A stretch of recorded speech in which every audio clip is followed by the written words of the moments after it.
Bonjour à toutes et à tous. Une vidéo pour vous annoncer, comme le titre l'indique, une nouvelle rencontre à Toulouse, un atelier qui pour l'instant est ouvert à tout le monde, dans lequel nous explorons différents aspects de l'énéagramme.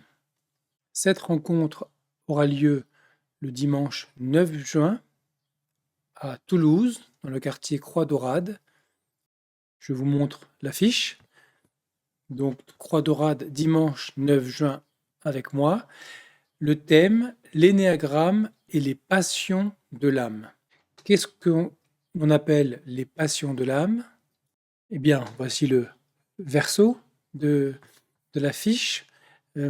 L'énéagramme définit 9 types de fonctionnement de l'ego selon nos blessures principales ou notre blessure, pardon, sans S principale, et surtout selon notre peur fondamentale. Tout ça, je le décris dans les vidéos, si vous me suivez depuis un moment. L'objectif étant en réalité de se libérer de ce fonctionnement enfermant, de nos croyances limitantes, de notre souffrance qui va avec, et de nos schémas récurrents de comportement. Tout cela forme un pack et tout ça va ensemble. L'objectif n'est pas de cataloguer les gens et nous-mêmes sur un type et de dire, ben voilà, je sais quel type je suis, je sais quel signe je suis, je sais quel est mon design humain, etc. Non, l'objectif, c'est de comprendre que ce fonctionnement est un fonctionnement non harmonieux. Le fonctionnement sous l'emprise du mental est un fonctionnement dans lequel je m'éloigne de moi-même et dans lequel je ne réalise pas ce que j'ai à réaliser. Donc l'objectif, c'est de s'extraire, se libérer de ce fonctionnement. L'un de ces mécanismes consiste à entretenir une passion de l'âme ou un péché dans l'Église catholique. Étymologiquement, passion, ça vient du latin patio, ça veut dire souffrance, souffrir. Et péché, ça signifie en réalité manquer le but. Et le but, c'est nous-mêmes, notre véritable jeu, notre véritable nature.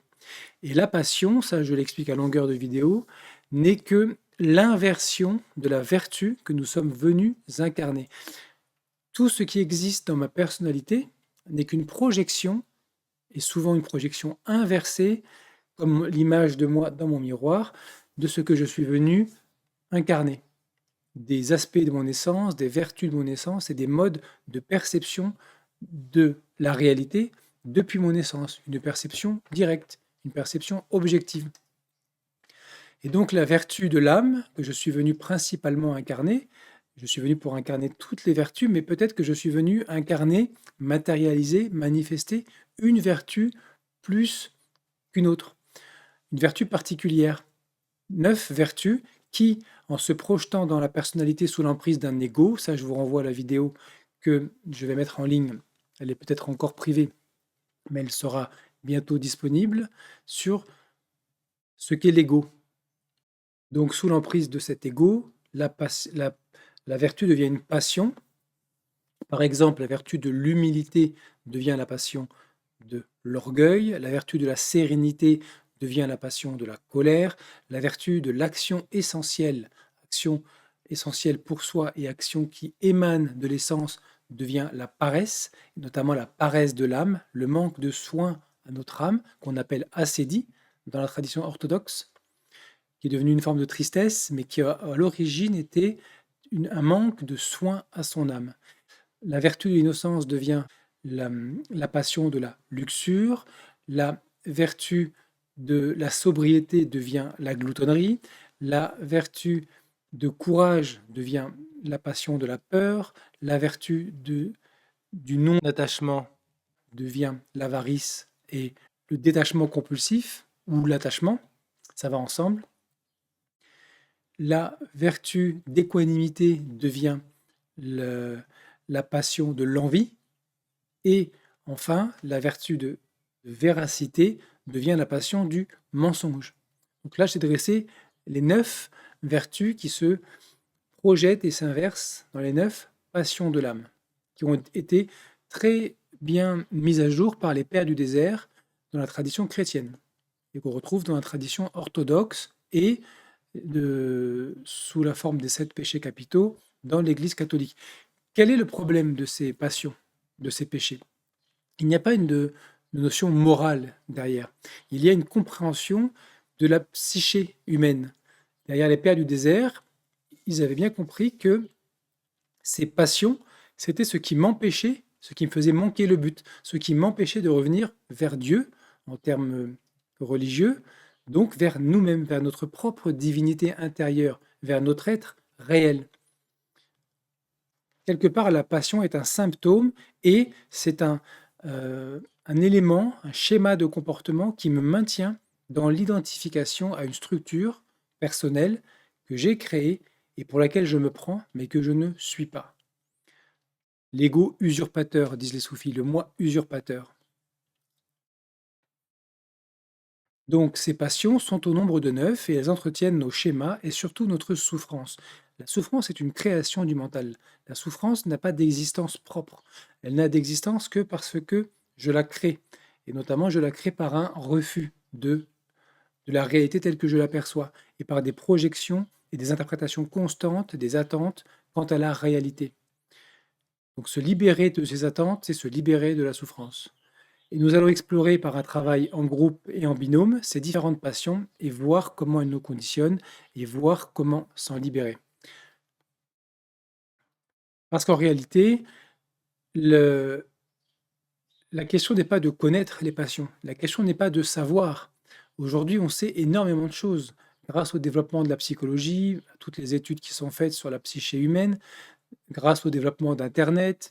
euh, Nous avons accès à un savoir de manière exponentielle et pourtant ce savoir ne transforme pas, il ne change pas les choses, il nous maintient malgré tout dans les mêmes mécanismes, sauf que nous avons simplement une compréhension intellectuelle des mécanismes dans lesquels nous nous trouvons, de ces schémas récurrents que nous reproduisons, et nous ne pouvons pas y faire grand-chose.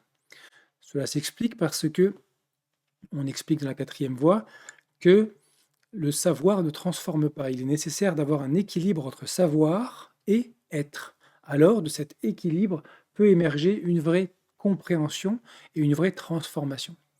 Quelque part, et c'est ce qu'on fait dans ces ateliers, la seule manière d'agir correctement par rapport à tous ces schémas, par rapport à toutes ces souffrances, ces émotions négatives, ces passions que l'on cultive et ces fixations mentales qui provoquent des compulsions, des croyances, des représentations, des interprétations de la réalité, des filtres qui me séparent de la réalité, la seule chose que j'ai à faire, c'est de pouvoir mettre de la conscience dans ces schémas. Je ne peux pas les modifier. D'ailleurs, je ne dois pas les modifier. C'est un ensemble de schémas très complexes dont même la psychologie moderne n'a aucune compréhension. C'est très vaste, chaque individu est unique et chaque rouage est relié aux autres. Si je décide de modifier un rouage, je vais agir sans m'en rendre compte sur un autre rouage qui va provoquer des désagréments peut-être plus embêtants, plus néfastes que ceux sur lesquels j'ai voulu travailler, que ceux que j'ai voulu modifier. La conscience, c'est exactement comment je peux modifier et ce que je peux modifier. Donc, le but, c'est de pouvoir mettre de la conscience. Donc, par ce travail, comme je l'indique sur le flyer, un travail d'exploration intérieure et de conscience. Il ne s'agit pas de concept, il ne s'agit pas d'un cours sur les passions et de décortiquer. Le- Quelque part, les concepts sont réduits au strict minimum, juste ce qu'il faut pour pouvoir cheminer à l'intérieur et par une exploration et un partage en binôme puis en groupe, de pouvoir ramener à la conscience ces schémas, ces mécanismes, leur motivation. Et ensuite, par différents outils, pouvoir faire la même chose dans la vie quotidienne, pouvoir, par extension, mettre de la conscience dans ces schémas. Lorsque je suis pris dans des schémas, je ne vois pas le fonctionnement. Lorsque la conscience prend de la place, elle s'immisce quelque part entre moi et le schéma que j'entretiens, les pensées qui interprètent la réalité, qui provoquent des émotions négatives, qui à leur tour provoquent des pensées, dans un cercle vicieux, une spirale descendante, comme un hamster dans sa roue. J'ai besoin de faire sortir le hamster. Tant que le hamster reste dans la roue, il alimente la roue.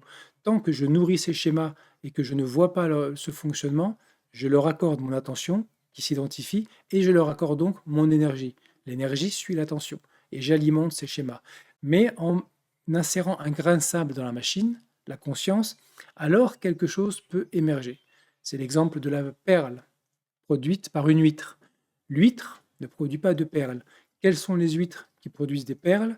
Les huîtres qui souffrent parce qu'un grain de sable s'est infiltré à travers leur coquille et provoque un inconfort, et elles vont produire du nacre encore et encore pour enrober ce grain de sable et produire une magnifique perle, une perle qui va survivre à l'huître, transcender l'huître, la vie de l'huître, et avoir une vie propre.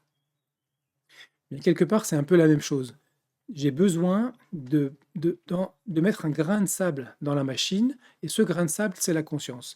Et la conscience permet spontanément de transformer tous ces schémas, parce qu'elle me libère de l'identification à ces schémas en m'amenant à prendre conscience des motivations inconscientes qui se cachent derrière ces schémas. Et c'est ce travail que nous faisons lors des ateliers, et c'est ce travail que nous allons faire à l'atelier du 9 juin. J'en profite d'ailleurs pour annoncer d'ores et déjà le prochain et dernier atelier de l'année scolaire, le dimanche 23 juin, sur le thème l'énéagramme et les mécanismes de défense privilégiés de chaque type. Donc si vous souhaitez participer, vous contactez, vous pouvez mettre un commentaire sous la vidéo, ou vous pouvez simplement contacter Elisabeth au numéro qui s'affiche, ou écrire à l'adresse suivante enéagramme.toulouse@gmail.com.